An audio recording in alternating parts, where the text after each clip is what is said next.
বছরে পদার্পণ করলো আমার একাডেমি। আমার টোটাল 34 জন স্টুডেন্ট আজকে পারফর্ম করেছে অ্যানুয়াল শো, এবং বিভিন্ন স্কুল বিভিন্ন একাডেমি থেকে তারা পারফর্ম করতে এসছে।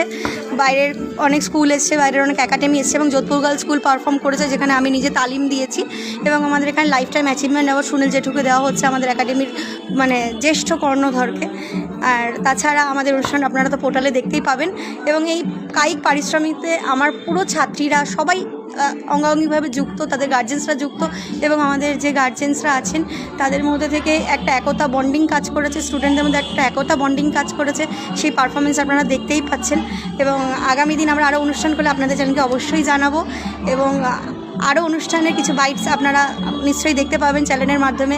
আমাদের মিডিয়া পার্সন তারা নিয়েছে, যারা গ্রুপরা এসছে। এইটুকুই বলবো। আজকে যারা পারফর্ম করলো এই সমস্ত বাচ্চাদের উদ্দেশ্যে তুমি কি বার্তা দিচ্ছ? আমি একটাই জিনিস বলবো, পড়াশোনার বাইরেও কৃষ্টিকলাটা খুব ইম্পর্টেন্ট।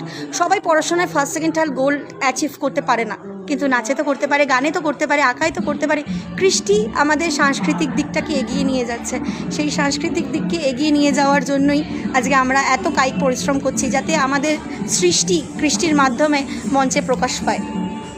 একটা লাস্ট প্রশ্ন, আমরা আজকে দেখলাম যে তোমার হাজব্যান্ডও কিন্তু তোমাকে খুব সাপোর্ট করে। হ্যাঁ, আমার হাজব্যান্ড ভীষণ সাপোর্টিভ। তিনি আমাকে প্রতিটা মুহূর্তে সাপোর্ট করে, এবং আমি যখন হেরে যাই, আমার পিঠ দেওয়ালে ঠেকে যায়, তখন সে আমাকে পাশে এসে বলে আমি আছি। এবং এই বছর আমি আমার বাবাকে হারিয়েছি।